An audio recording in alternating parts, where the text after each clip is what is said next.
এখন আমি একবারে মানে হাল ছাড়া গরু যাকে বলে না, সেই খুব ভালো সময় কাটছে। মেগা সিরিয়ালে তুমি আমাকে দেখতে পাবে না, কারণ ওইটা একদম ছেড়ে দিয়েছি। প্রথমত তার গল্প নেই, কাজের কোনো ঠিক ঠিকানা নেই।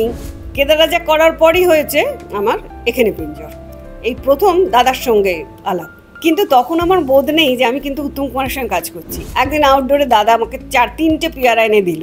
মৌচাক যখন করি তখন আমি বেশ বড় হয়ে গেছি। আর এখন যারা টেকনিশিয়ান এসছেন, একটা টুল এখন এখান থেকে ধরো ওইখানে নিয়ে যেতে বললে পারে, ওটা আমার কাজ না। কিছু কিছু মানুষজনকে দেখলে পরে এমনটা মনে হয় যেন তারা বহু দিনের চেনা, বহু কাছের মানুষ। তাকে হঠাৎ করেই আমরা টেলিভিশনের পর্দায় দেখতে পাচ্ছি না, ভীষণভাবে তাকে মিস করছি। শুধু উনি নন, ওনার সঙ্গে যেরকম কথা হবে, প্লাস ওনার সঙ্গে কাটানো প্রচুর এরকম স্টলওয়ার্সরা রয়েছেন ইন্ডাস্ট্রির, যাদের সঙ্গে তার সখ্যতা মারাত্মক লেভেলের। জানতে চাইছেন? সঙ্গে এই মুহূর্তে ক্যামেরাটা প্যান করে দিই, তাহলেই আপনারা জানতে পারবেন, চিনতেও পেরে গিয়েছেন ইতিমধ্যেই সঙ্গে কে রয়েছেন। সঙ্গে এই মুহূর্তে আমার পাশে রয়েছেন, এবং আমি ভীষণভাবে গর্বিত কারণ এবং ভাগ্যবান অফকোর্স, কারণ এরকম মানুষ, রত্না ঘোষালের মতন একজন ভেটেরান মানুষ আজকে আমার পাশে। ওনাকে বসিয়ে ওনার থেকে ওনার পুরোনো দিনের কথা আমি জানতে পারবো। আরও যে সকল মানুষজনদের সঙ্গে উনি সময় কাটিয়েছেন, সেই সকল মানুষজনদের গল্প আজকে আমরা শুনবো। চলুন তাহলে শুরু করা যাক। দিদি, স্বাগত তোমাকে। বলে কেমন আছো একটু বলো। ভালো আছি, আমি খুব ভালো আছি। এখন আমি খুব মনের আনন্দে ঘুরে বেড়াচ্ছি, জানো তো। আচ্ছা। মানে এতটা বছর, এই 62 বছর তো কাজ নিয়ে ব্যস্ত ছিলাম, ঘোরা হতো না। ওই হয়তো একদিন গেলাম কি দুদিন গেলাম, কারণ আমার স্বামী এখন থাকেন গ্যাংটকে। তা ওইখানে যাওয়া মানে ম্যাক্সিমাম 2 দিন কি 3 দিন বড় জোর গিয়ে থাকতে পারতাম, নাহলে পারতাম না।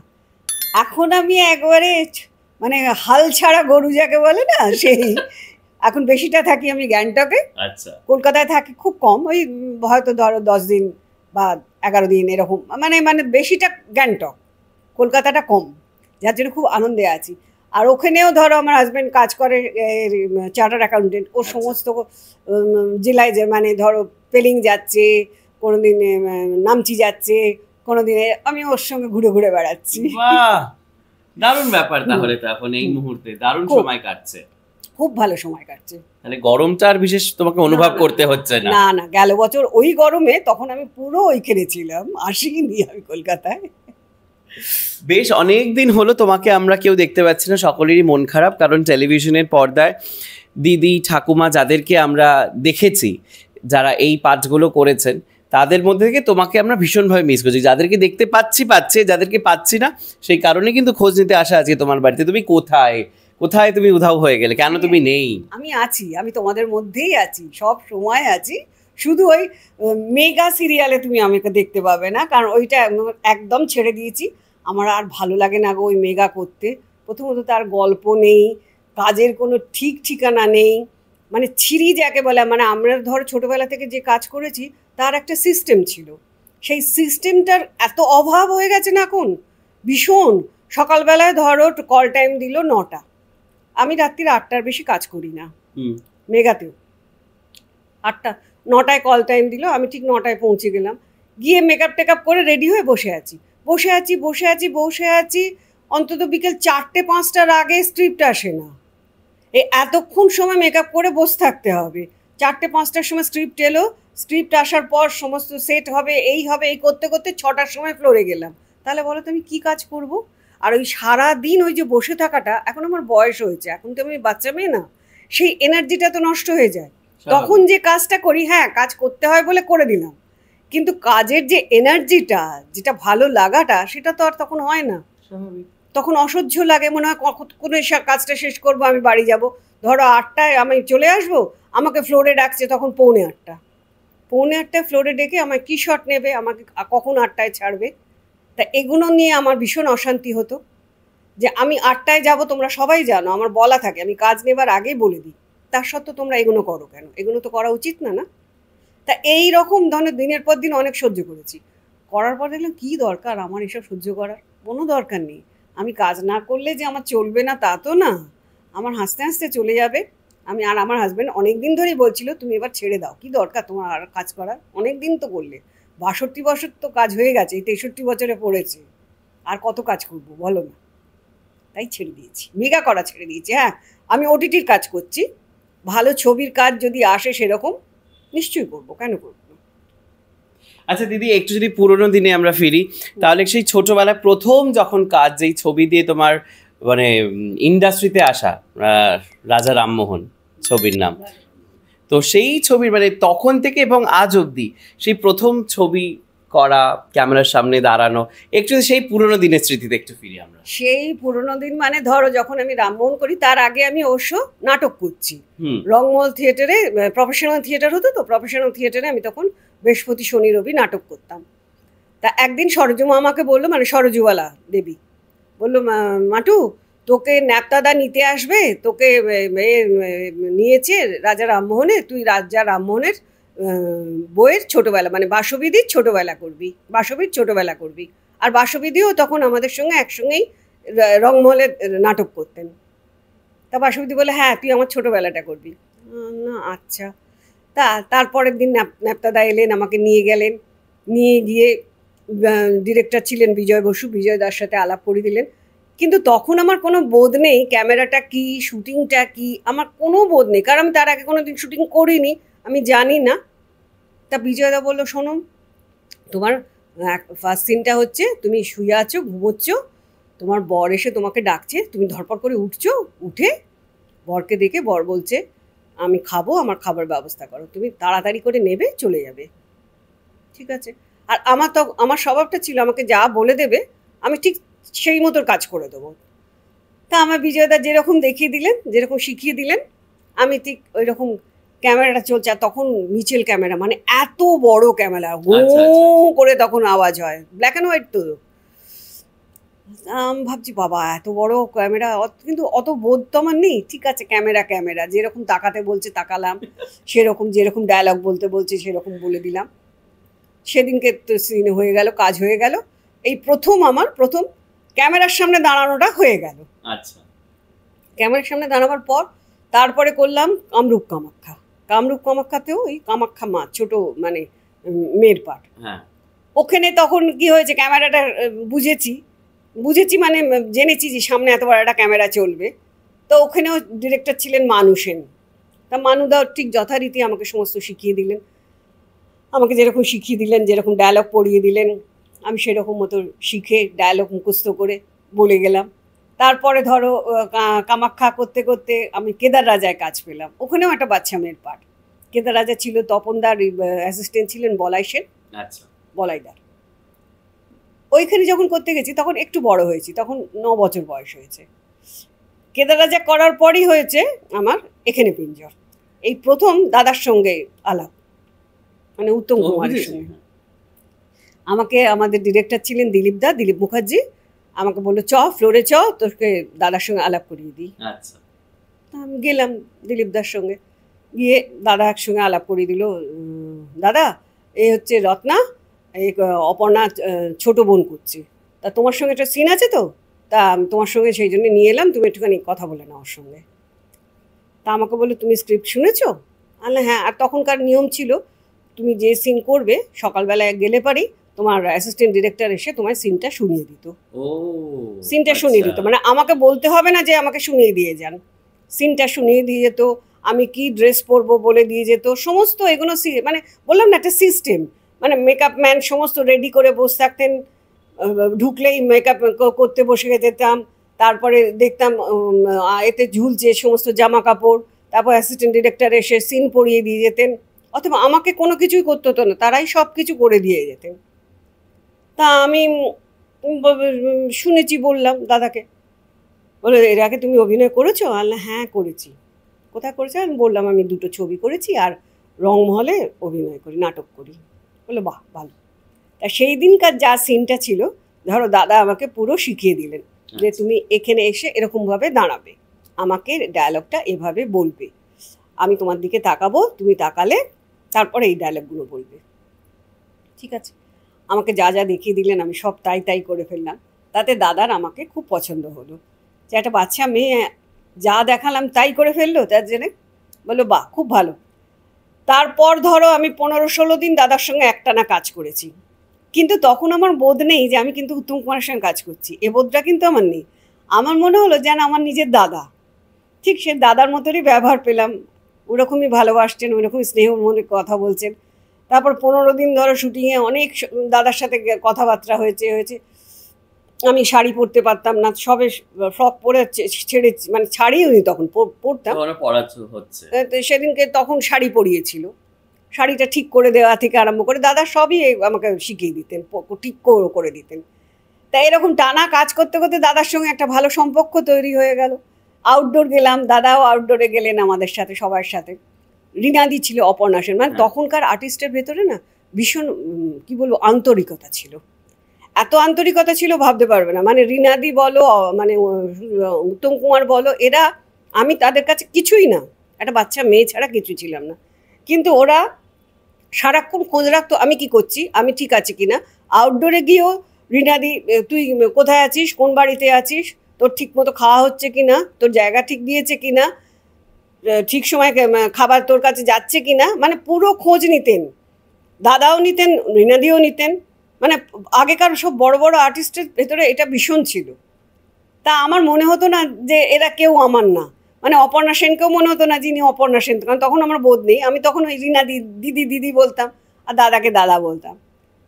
একদিন আউটডোরে দাদা আমাকে 4-3টে পেয়ারা এনে দিল। আমি বললাম এটা, বললো আমি বাড়ি থেকে বেরোচ্ছি, গাছে দেখলাম পেয়ারা, তা তোর কথা মনে হলো তাই তোর জন্য নিয়ে এলাম। তুমি বোঝো, সে হচ্ছে উত্তম কুমার। মানে এখন ভাবি যে আমার কি ভাগ্য, আমি কার থেকে হাত থেকে পাচ্ছি না, উত্তম কুমার আমার জন্য নিয়ে আসছেন। তা আমার কত বড় সৌভাগ্য বলো তো যে আমি এগুলো পেয়েছি। একদম। তা দাদা দিতে আমার খুব আনন্দ হলো, তখন আনন্দটা হলো, কিন্তু বোধটা তখন হলো না। কিন্তু আনন্দতে আমি খুব আনন্দ করে পেয়ারা নিলাম, খেলাম, সবাইকে দিলাম। তা এরকম ধরো অনেক ঘটনা দাদার সাথে আছে। তারপর দাদাদের বাড়ির সাথে আমার খুব ভালো রিলেশন হয়ে গেল আস্তে আস্তে, কারণ বুড়োদার সঙ্গে আলাপ হলো। তরুণ কুমারের সঙ্গে ইন্ডাস্ট্রিতে আলাপ হওয়া মানে তোমার সব মানে সবার সাথে আলাপ হয়ে যাওয়া। আর বুড়োদা এত ভালো মানুষ ছিলেন, ভীষণ ভালো মানুষ ছিলেন। বুড়োদার বাড়ির সাথে আমার খুব ভালো আলাপ হয়ে গেল। মাসিমার সাথে মাসিমা আমাকে খুব ভালোবাসতেন। বুড়োদার মেজদা ছিলেন, মেজদাও আমাকে খুব ভালোবাসতেন। মানে ওদের বাড়িতে আমার আসা যাওয়াটাও অনেকখানি হয়ে গেল বুড়োদার এতেই। বুড়োদা আমাকে নিয়ে যেত এ করতে বলে।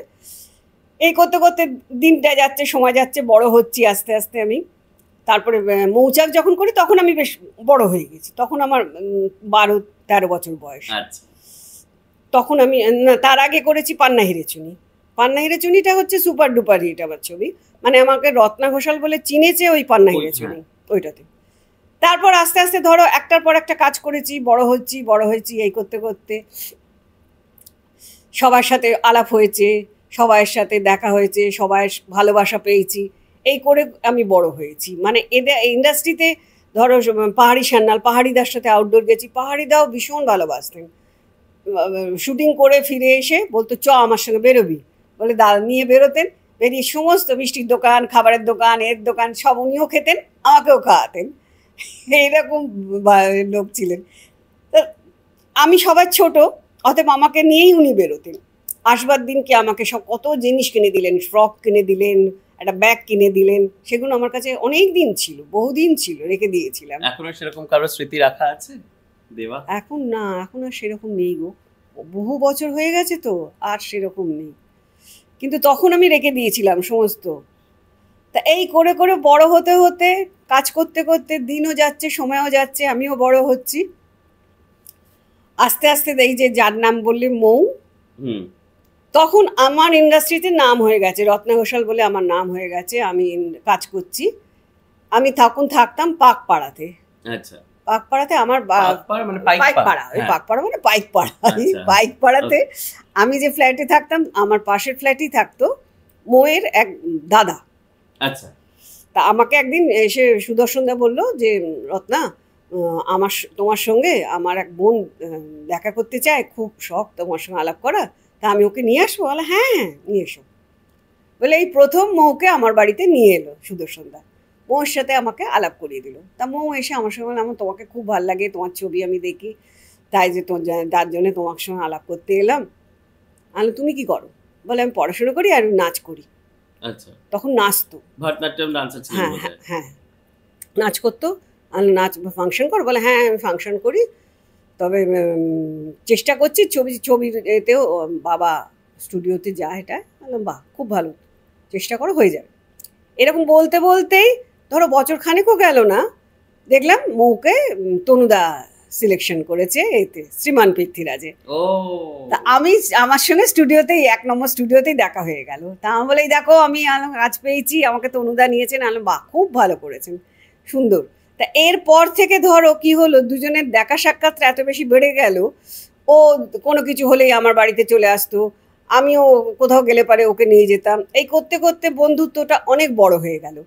হয়ে গিয়ে তারপর একদিন আমাকে বলল, আমি না তারপরে ধরো দিন গেছে, অনেক ছবিও করেছি, সে করেছি, করতে করতে নাটক করছি, নাটক করতে করতে নহবত নাটক করছি। নহবত নাটকে ও করতো আমার সঙ্গে।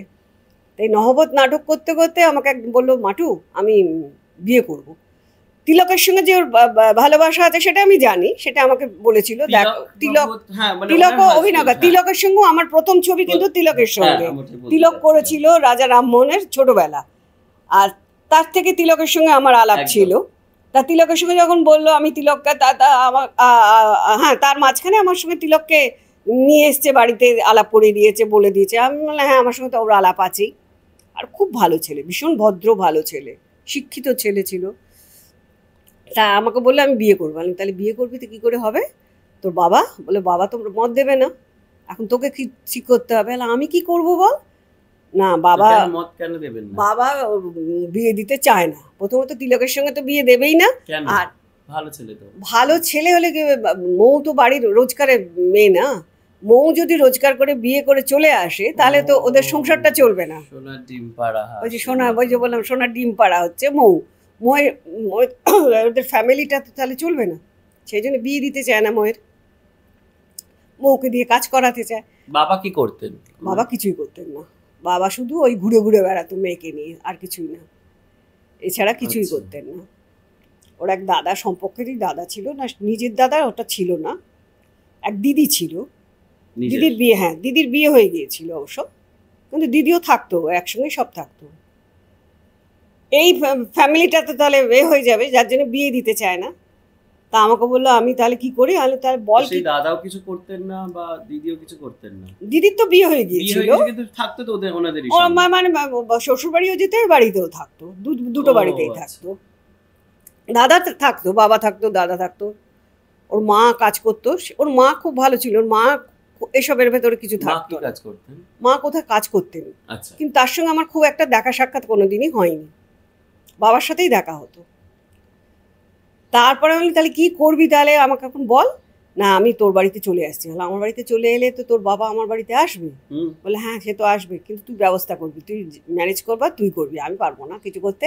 আমি কালকে সব জিনিস নিয়ে আমার চলে আসছি তোর বাড়ি। ঠিক আছে চলে। বুড়োদাকে বললাম, বুড়োদা না তখন আমি থাকতাম না পাকপাড়া না, তখন পাকপাড়া ছেড়ে দিয়েছি, রাজা বসন্তরা রোডে থাকতাম। তখন তো আমি নহবত করছি, নহবত সাউথে করছি, অতএব সাউথে তখন চলে এসেছি, রাজা বসন্তরা রোডের বাড়িতে থাকি।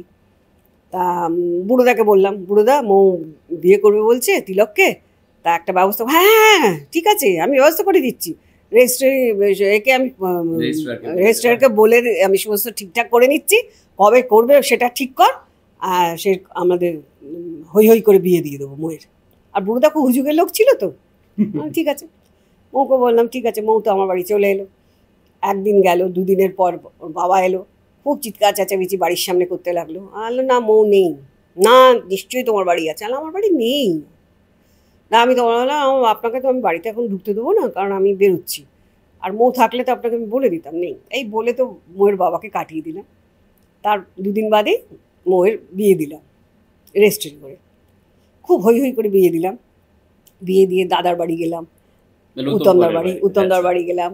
উত্তমদাকে গিয়ে বললাম এরকম মৌয়ের বিয়ে দিয়েছি। তা বেনুদিকে আর দাদাকে বললাম খাওয়া দাওয়া, তা দাদাই বললো মিষ্টি আনাই, দানা খাবার দাবার আনাই, বলে সব বাড়িতে খাবার দাবার এলো, ময়রা স্ট্রিটে খাবার দাবার এলো, অনেক কিছু মিষ্টি টিষ্টি অনেক কিছু খাবার এসেছিল, কিন্তু ঠিক খাবার কোনটা এখন আর অতটা মনে নেই, কিন্তু খাবার দাবার অনেক এসেছিল, দাদা আনিয়েছিলেন। তা আমরা সবাই মিলে আনন্দ করে খাওয়া দাওয়া করে বেশ অনেকক্ষণ দাদার বাড়িতে আড্ডা টাড্ডা মেরে তারপরে বললাম তাহলে তুই আজকে কোথায় যাবি, শ্বশুর বাড়ি যাবি না কি করবি? তা তিলককে বললাম কি করবে। তিলকের দাদা ছিল, তিনিও খুব ভালো, অলোক দা, তিনিও আমাদের ইন্ডাস্ট্রিতে প্রডিউসার ছিলেন, ছবি প্রডিউস করতেন। তা আমি বললাম, বললো দাদাও তো বলেছে মৌকে নিয়ে বাড়ি যেতে। তখন তিলক থাকতো এতে বিডন স্ট্রিটে, ওই হেদোর কাছে। তা মৌকে বললো, মৌ বলে হ্যাঁ আমি তাহলে ওই বাড়িতেই যাব। ঠিক আছে, তাহলে তখন ওরা ওই বাড়িতে চলে গেল। ওই বাড়িতে গেল, ওই বাড়িতেই থাকতো। তারপর আস্তে আস্তে বললাম দেখ ওইখানে শুটিং করতে করতে তুই এই সাউথে চলে আয়। এই করতে করতে সাউথে চারুচন্দ্র এটা আছে, বাজারটা আছে, ওইখানেও একটা ফ্ল্যাট নিল আমাদের টালিগঞ্জে। ওইখানে ফ্ল্যাট নিল, ওইখানে চলে এলো। ওইখানে আসতে তোর সুবিধে হয়ে গেল, রাত্রি 2টো 2:30, 12টা 12:30 যখনই ওর ইচ্ছে হলো আমার বাড়ি চলে এলো।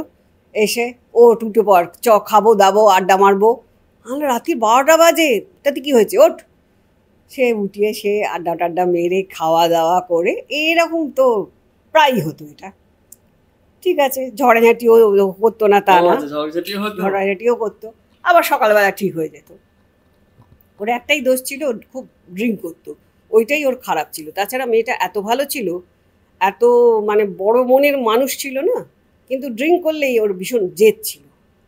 কি চাইতো সেই জেদে এক্স্যাক্টলি কি চাইতো? যখন ওর হয়তো হঠাৎ মনে হলো আমি এই কাজটা করব, এই কাজটাই করব, বারণ করলো না আমি ওইটা করব, যখন বলেছি করব, এই রকম ব্যাপার ছিল, এই রকম জেদ ছিল। মানে আমার যখন ওর যদি মনে হয় যে আমি এটা নেবো, ওটা নেব মানে ওইটাই নেব, ওটা খারাপ হোক ভালো হোক ওইটাই নেব, এইরকম টাইপের। তা এই করতে করতে তা দিন যাচ্ছে যাচ্ছে যাচ্ছে, এইরকমভাবে চলতো, ভালোই চলতো। ও ছবি করতে আরম্ভ করলো ভালো ভালো, তখন অনেক ছবি করছে ও। তখন ওর মাথায় ঢুকলো আমি বাংলাদেশ যাব ছবি করতে। আচ্ছা। এদিকে বাংলাদেশে তখন আমাদের পশ্চিমবঙ্গের কোনো আর্টিস্টকে ঢুকতে দিত না। মাঝে 2জন আর্টিস্ট বাংলাদেশ গিয়ে সব ঝামেলা ঝঞ্ঝট করেছিল, তার জন্যে আমাদের কলকাতা থেকে কোনো আর্টিস্ট যেত না, বারণ করেছিল, ঢুকতে পারবে না। কিন্তু ওর মাথায় ঢুকেছে যে ওরা যখন হিরোইন, ওই হিরোইন 2জন কাজ করে এসছি যখন, এখন আমি কেন যাব না, আমি তো এখন এত কাজ করছি, আমিও তো এখন 1 নম্বর হিরোইন। তা প্রডিউসারের সঙ্গে, ওখানকার এক প্রডিউসারের সঙ্গে কথা টথা হলো, সব হলো। তা হওয়ার পর বললো আমাকে, তখন এখানকার যে বাংলাদেশের হাই কমিশনার ছিলেন তিনি আমাকে খুব ভালোবাসেন, কারণ নহবত তখন একটা বিশাল ব্যাপার ছিল, এতে বাংলাদেশেও ছিল তেমনি কলকাতাতেও ছিল, দু বাংলাতেই একটা বিশাল ব্যাপার, মানে একটা কি বলবো কিংবদন্তি নাটক এটা একটা তখন। তখন আমাকে মৌ বললো তুই ওই হাই কমিশনকে বল আমার ভিসা জোগাড় করে দিতে।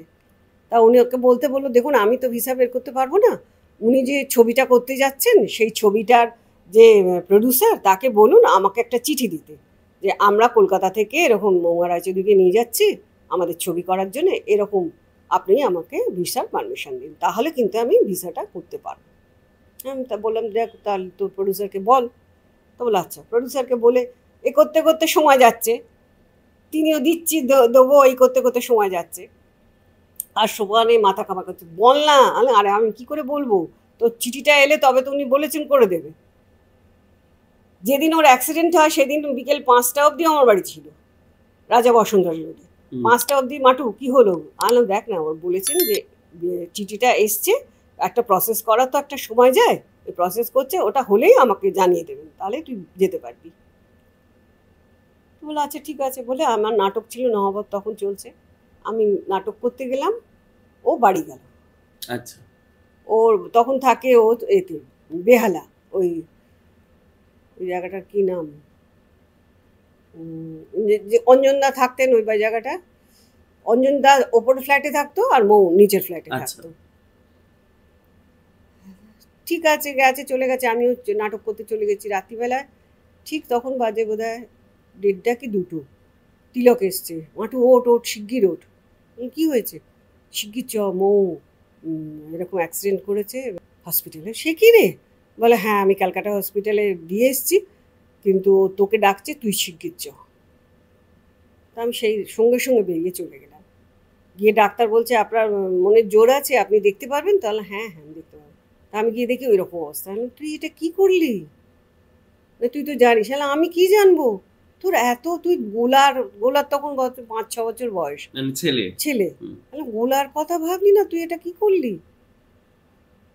চুপ করে আছে, চোখ দিয়ে জল বেরোচ্ছে।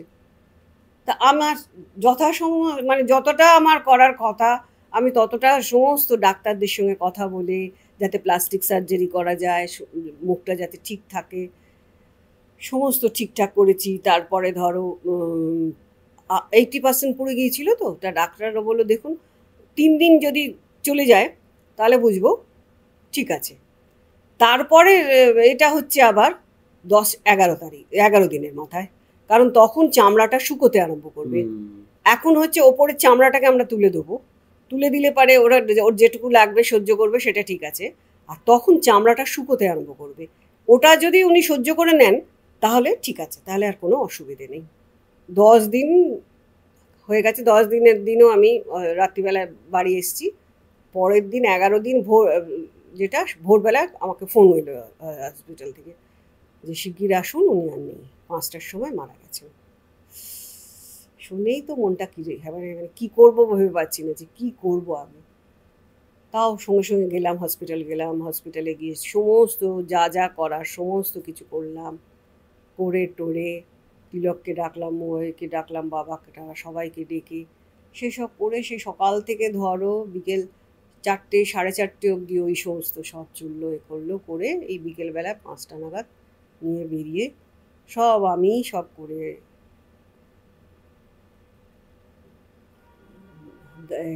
দাহ করে সমস্ত কিছু করে টোরে বাড়ি ফিরলাম। চলে গেল একটা আমার বন্ধু বলো, বোন বলো, ব্যাস। এরপর আর কারোর সঙ্গে আমি এরকম এত আন্তরিকতা না তৈরি হয়নি।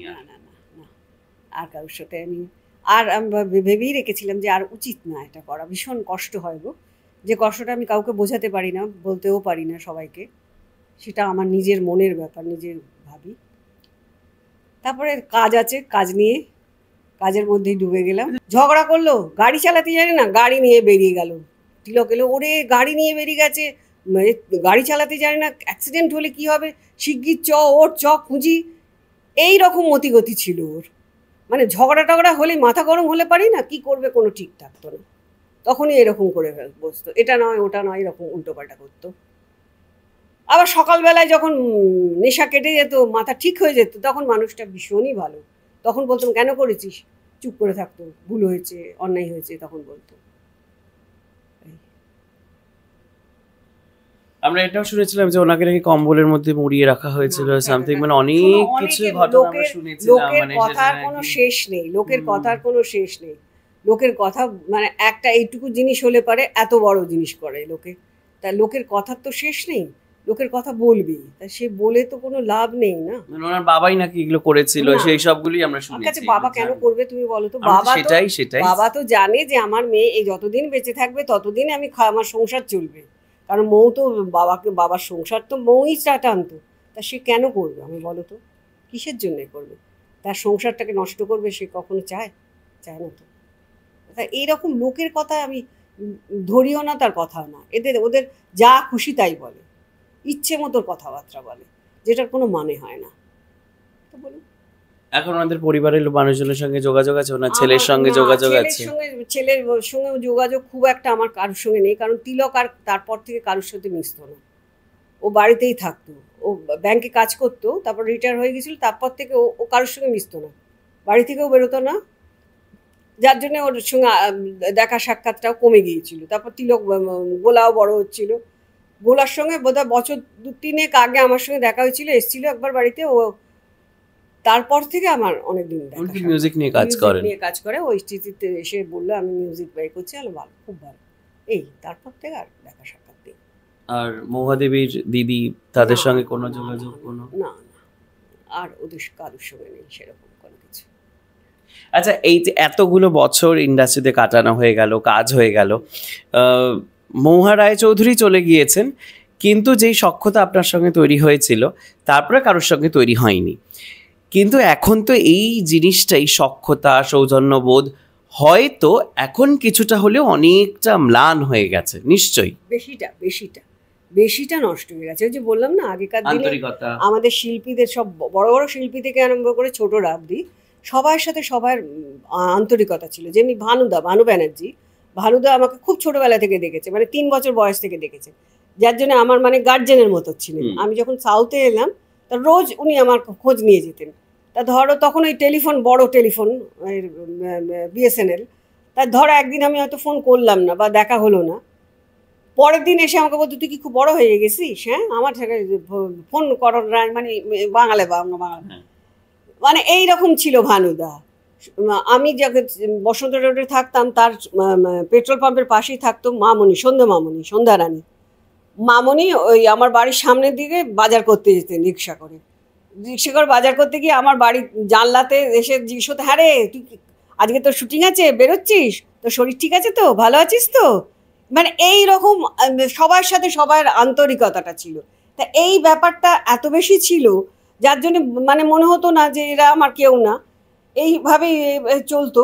আর এখন সেটা কি হয়ে গেছে জানো তো, এখন সবার সাথে দেখা হলে পারে হাই, অর্ধেক ছেলে মেয়েরা কথা বলে না, তারা বড় একটু দেখলো একটু একটু মানে এখনকার থেকে একটু আগে যারা, তারা একটুখানি হাই বলে, কেমন আছো বলে, কিন্তু এখনকার এরা তো প্রথম কথা হয়তো চেনে না আমাকে বেশিরভাগ, কারণ তারা জানে না আমার ইন্ডাস্ট্রিতে কে কাজ করতে। কারণ অনুপ কুমারকে বললো একদিন, মানে আমাদের যে অনুপ কুমার হচ্ছে উত্তম কুমারের ভাই, বুড়োদাকে বললো উত্তম কুমারের ছেলে, মানে এরা কিছুই আমাদের ইন্ডাস্ট্রি সম্বন্ধে জানে না, কিন্তু কাজ করছে মিডিয়াতে, বড় বড় বেরোচ্ছে এরা বিশাল কিছু হয়ে গেছে বলে, কিন্তু আসলে এরা কিছুই হয়নি। এরা আমাদের ইন্ডাস্ট্রির যে আসল জিনিসগুলো সেগুলোই জানে না। আবার বললে পারে তার সেই মেয়েটি বলছে জানি না তো কি হয়েছে, কি নাম, এখন দেবের সাথে হিরোইন করছে, তার এখন খুব নাম হয়েছে, কিন্তু আমি তাকে বলি যে তুমি ওই ইদিকা না ইদিতা, হ্যাঁ সে না চেনে না, তারকে বলা হয়েছে যে তুমি এরকম বলেছো বলে তাতে কি হয়েছে, আমি কি চিনতেই হবে, তার কোনো মানে আছে? আরে ইন্ডাস্ট্রিতে কাজ করছিস, আসল আগেকার আর্টিস্টগুলো তাদেরকে কাউকে চিনবি না, তাদেরকে মনে জানবি না যে তারা কি, তা কি বলবো বলো এখনকার ছেলে মেয়েদের, এদের তো কিছু বলার নেই, আর তার চেয়ে না বলাই ভালো। যার জন্যে আরও মনে হয় যে আর কাজ করাটা উচিত না।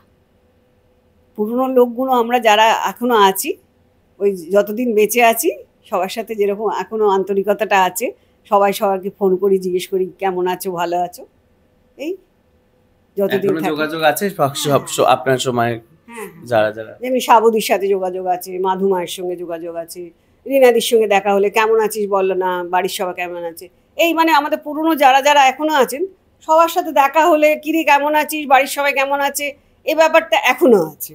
আচ্ছা, এই বলছিলেন যে সাবুদি, দেন মা বলে আরেকজন, একজন কি মাধুমা, মানে মাধবী মুখোপাধ্যায়। আচ্ছা, মাধুদি আমাকে দেখেছে 3 বছর বয়সে, মানে আমার দিদির সঙ্গে খুব ভাব ছিল, যার জন্য আমাকে 3 বছর বয়স থেকে উনি মাধুদি দেখছেন, ওই জন্য মা বলে ডাকা হয়। সুন্দর এইগুলো। এরা এরা এরা এত মানে ভালোবাসেন, এদের সাথে এখনো যোগাযোগ আছে, সব আছে।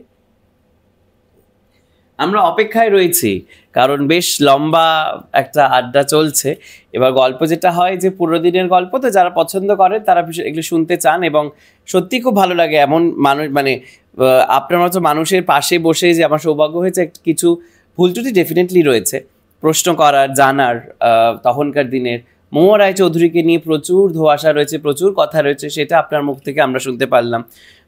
রিক্ত হওয়া যেটাকে বলে থাকে, সেটা আমরা হলাম। একদম শেষ সেটা হচ্ছে যে আমরা তো তোমাকে দেখতে পাচ্ছি, আপনাকে দেখতেই পাচ্ছি না টেলিভিশনে, বড় পর্দায় কি কাজ আসছে, ওটিটিতে কি কাজ আসছে, যদি একটুখানি আমাদের দর্শকদেরকে বলা হয়। ওটিটিতে ধরো একটা কাজ আমি করেছি, অরিন্দম শীলের একটা ওটিটির কাজ হয়েছে, সেটাতে আমি কাজ করেছি, ভালো কাজ।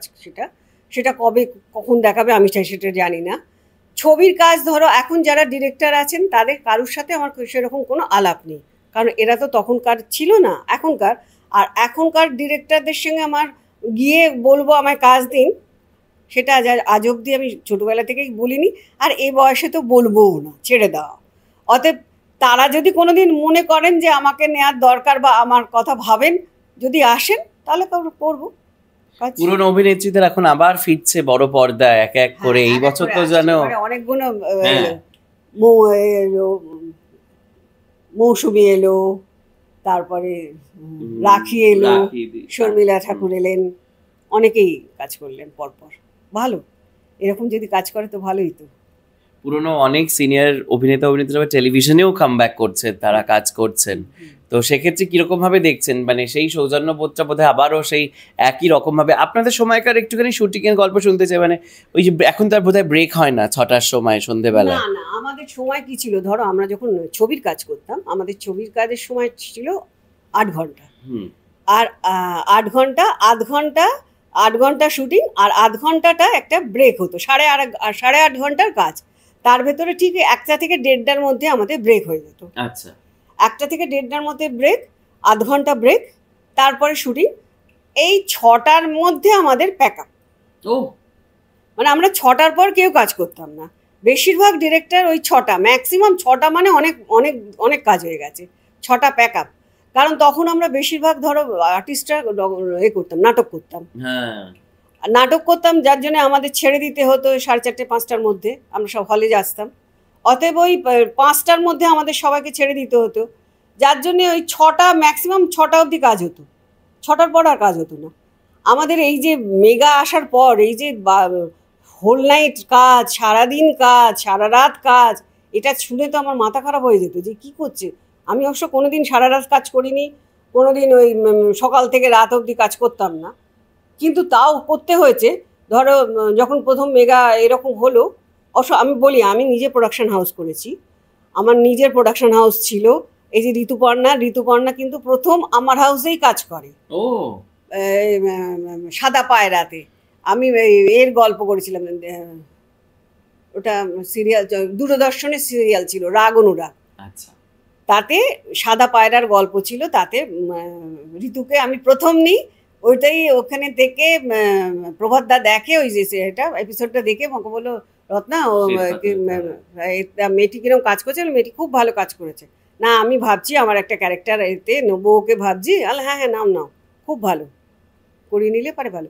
তা ধরো এরকম ঋতু কেন, ঋতু, তারপরে রাজেশ শর্মাও আমার ঘরেই প্রথম কাজ করে, তারপরে পরপর কাজ করেছে। তারপর কৃষ্ণ কিশোর, সেও আমার ঘরে প্রথম কাজ করেছে। অভিজিৎ দাশগুপ্ত যে ডিরেক্টর, সেও আমার ঘরে প্রথম ডিরেক্টর হিসেবে কাজ করেছে। গ্রহণ, তখন আলফা বাংলা প্রথম এলো, আমার সিরিয়াল ছিল গ্রহণ, সুপারহিট সিরিয়াল ছিল।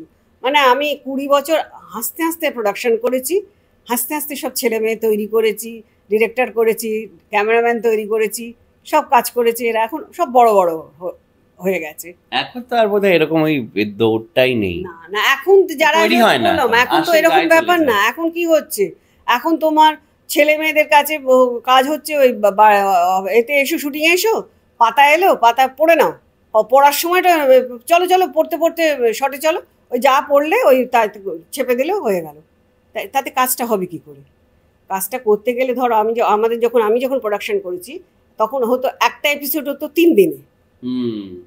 সেইটা কমতে কমতে আমিই কমিয়েছি, আমার ঘরেই হয়েছে একটা এপিসোড হয়েছে একদিনে একটা এপিসোড হলেও ঠিক আছে, তারও একটা সিস্টেম ছিল। কিন্তু এখন তো একদিন কোথায়, একদিনে 30 মিনিট 40 মিনিট করে কাজ তোলো।